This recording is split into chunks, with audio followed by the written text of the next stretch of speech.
Hi hello friends, welcome back to our channel. So আজকে আমরা এসে গেছি সন্তান সিনেমার রিভিউ নিয়ে। ঠিক রিভিউ বলা ভুল, আমরা দেখেছি, আমাদের কেমন লাগলো একদম অনেস্ট ওপিনিয়ন তোমাদের সাথে শেয়ার করবো। প্রথমে স্টার্ট করা যাক অর্পিতাকে দিয়ে। সন্তান সিনেমাটা আমার সত্যি খুব ভালো লেগেছে। স্ক্রিন প্লে খুব ভালো, আমার অ্যাকর্ডিং খুব ভালো লেগেছে। খুব জমজমাট, মানে স্ক্রিন প্লে থেকে চোখ সরবে না, কনসেন্ট্রেটেড মানে থাকবে, আর একটু বোরিং নয়। আর ঋত্বিক চক্রবর্তীর পারফরমেন্স তুখর, কেন কি মানে যে অ্যাগ্রেস ভালো তো সবাইকেই লাগে, কিন্তু যাকে দেখে রাগ হয় প্রকৃত, সে কতটা ভালো অ্যাক্টিং করেছে, তাকে আমরা ভালোবাসি, কিন্তু তাকে দেখে আমাদের রাগ হচ্ছে সিনেমাতে। তার ওয়াইফ যে করেছে, সোহিনী মনে হয় তার নাম, আমি শিওর নই। না, অহনা দত্ত, আমি একটু আগে চেক করলাম। অহনা দত্ত, হ্যাঁ। সোহিনী তো খুব সোহিনীও খুব ভালো পারফরমেন্স করেছে, খুব ভালো পারফরমেন্স দিয়েছে। সোহিনী সেনগুপ্ত ডেফিনেটলি। এন্ড অহনা দত্তকেও দেখে খুব ভালো, তো সিরিয়াল করতো, আমি তো দেখতাম সিরিয়ালটা, এখানেও খুব ভালো কাজ করেছে। মিঠুন চক্রবর্তী অসাধারণ, অনুষ্কা দেবীও অসাধারণ। অনুষ্কা দেবী এত সুন্দর ইমোশনকে ব্যালেন্স করেন, খুব ভালো লেগেছে আমার। আর শুভশ্রী যেটুকু কাজ করেছে অন পয়েন্ট কাজ করেছে, খুব ভালো কাজ করেছে। রাজ চক্রবর্তীর ডিরেকশন খুব ভালো। পরিণীতার পরে আমার এই মুভিটা মানে অতটাই ভালো লেগেছে। পরিণীতা এক্সট্রাঅর্ডিনারি, বাট এই সিনেমাটাও খুব ভালো।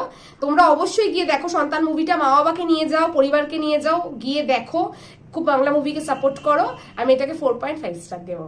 বাহ, তো যেটা অর্পিতা বললো আমি ওর সাথে একদম 100% একমত। মুভিটাকে আমিও ডেফিনেটলি 4 স্টার দেবো। দ্য রিজন আমি 4 স্টার দিচ্ছি, তার কারণ হচ্ছে তোমরা যদি ট্রেলারটা দেখে থাকো, এই ধরনের স্টোরি আগে হয়েছে। মানে আমার যা নলেজ আছে, মানে বাগবান থেকে দেখে আসছি। ইটস নট বাগবান, আমি কিন্তু একবারও বলছি না যে এটা ওটার থেকে কিছু কোনো সিনেমা থেকে কপি করা হয়েছে, but nothing like that. It's a stand alone movie. তোমরা ট্রেলারটা দেখেই বুঝে গেছো যে ছেলে বাবা মাকে দেখে না, বিয়ে করে আলাদা হয়ে গেছে, এবং সেই সূত্রে বাবা কেস করেন, মানে মিঠুন চক্রবর্তী, এবং তারপর কি হয়, কে কেসে যেতে এবং কি হয় সেটা নিয়ে পুরো গল্পটা ট্রেলারে এটা দেখিয়ে দেওয়া হয়েছে। এটা আমি কিছু এটা এক্সট্রা কিচ্ছু বলছি না। তো এবার এই ধরনের গল্প তো আমাদের সবারই দেখা, নো ডাউট। তো আমরা জানি কি হতে চলেছে, এন্ডে কি হবে, we all know that. But তা সত্ত্বেও সিনেমাটার স্ক্রিন প্লে তোমাদেরকে পুরো ধরে রাখবে।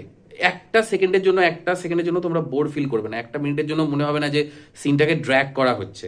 তো এটার জন্য আমি পুরো ক্রেডিট দেবো যে স্ক্রিন প্লে লিখেছে, if I am not wrong, Raj Chakraborty himself, might be someone else also, but Raj চক্রবর্তীর ডিরেকশন, রাজ চক্রবর্তী আমাদের প্রত্যেকেরই ফেভারিট। ওকে, আজকে থেকে ওনার সিনেমা দেখছি না, তো অসাধারণ ডিরেকশন করা হয়েছে, দারুণ স্ক্রিন প্লে। স্টোরির সাথে আমি যেটা বারবার বলি, স্ক্রিন প্লে কিন্তু খুবই একটার সাথে একটার উপর একটা ডিপেন্ডেন্ট লিঙ্ক। তো যেহেতু স্টোরিটা ভালো, দমদার স্টোরি, ওই জন্য স্ক্রিন প্লেও খুব ভালো হয়েছে। এবং পারফরমেন্স নিয়ে যদি আমি বলি, একটাই ওয়ার্ড বলবো, পাওয়ারফুল। একদম পাওয়ারফুল, কোনো কথা হবে না। ফার্স্ট আমি স্টার্ট করবো ডেফিনেটলি মিঠুন চক্রবর্তীকে দিয়ে। Is a legend himself. Anushka দেবীও অবভিয়াসলি লেজেন্ড। আর যদি আমি বলি, তারপরে ঋত্বিক চক্রবর্তীটা আমি পরে আসছি। অহনা দত্ত আমি আগে এনার অভিনয় কোনোদিনও দেখিনি, ও সিরিয়াল দেখে, আমি করে দেখি না। আচ্ছা, তো আমি একটু আগে ইনফ্যাক্ট নামটাও চেক করলাম, মানে কাস্টিং এ যে নামটা কি, নামটাও জানতাম না, সরি বোট দ্যাট। তো ওনার পারফরমেন্সও খুব ভালো। আচ্ছা, তারপর যদি আমি বলি, শুভশ্রী গাঙ্গুলির যে পার্টটা ছিল উকিল, এবং খরাজ মুখার্জি, দুজনের জায়গায় দারুণ পারফরমেন্স দিয়েছে। এবং যে সাপোর্টিং কাস্ট যারা ছিল, including the young boy of Ritwik Chakraborty, he also did a good job on his role. হ্যাঁ, সোহিনী সেনগুপ্তর পারফরমেন্সও সাইড ক্যারেক্টার হিসেবে খুব সুন্দর। বিশ্বজিৎ বাবু, ওনার পারফরমেন্সও অসাধারণ। এবার last but not the list, Ritwik Chakraborty, one of my favourite actor. ঠিক আছে, মানে আমি মনে করি ঋত্বিক চক্রবর্তী শুধু বাংলার না, ভারতবর্ষের অন্যতম একজন, মানে সেরা অভিনেতার মধ্যে একজন। ঠিক আছে, ভীষণ স্ট্রং পারফরমেন্স। ও যেটা বললো অর্পিতা, তোমাদের লিটারেলি রাগ হবে ওর পারফরমেন্স দেখে। আর একদম লাস্ট 15 মিনিট যে ইমোশনাল চেঞ্জেসটা আনছে সিনেমাটাতে, গল্পটাতে, সেখানে যে চেঞ্জেসটা ঋত্বিক চক্রবর্তীর মধ্যে, যে পারফরমেন্সটা, মানে অনবদ্য। মানে অবভিয়াসলি মিঠুন চক্রবর্তীও সাইডে ইকুয়াল পারফরমেন্স দিয়েছে, না হলে এদিক থেকে পারফরমেন্স না এলে ওই দিক থেকে সেরকম ভালো লাগতো না। তো ওভারঅল আমি এটাকে 4 স্টার দেবো। মুভির স্টোরি, স্ক্রিন প্লে নিয়ে তো কোনো কথাই হবে না, খুবই ভালো। Music, background music is also good, dialogue writing is also very good. 2 বা 3টে গান আছে মুভি, হ্যাঁ, ভালো লাগবে তোমাদের শুনতে। Dialogue writing is also very good. Overall 4 star যেটা বললাম। তোমরা সিনেমাটা ডেফিনেটলি দেখো, অর্পিতা যেটা বললো, বাবা মাকে নিয়ে গিয়ে দেখো, এবং it will give a lot of lesson to people like us and people like the entire young generation. ঠিক আছে, আমি ইয়াং নই, বাট তাও বললাম আর কি। তো অ্যাকচুয়ালি মা বাবাকে ভালোবাসাটা কতটা জরুরি সেটা মানে লাস্ট 15 মিনিটে বুঝে যাবে যে কতটা জরুরি অ্যাকচুয়ালি জীবনে। তো তোমরা সিনেমাটা ডেফিনেটলি দেখো, খুব ভালো সিনেমা হয়েছে, দারুণ ডিরেকশন, দারুণ পারফরমেন্স, এভরিথিং ইজ গুড।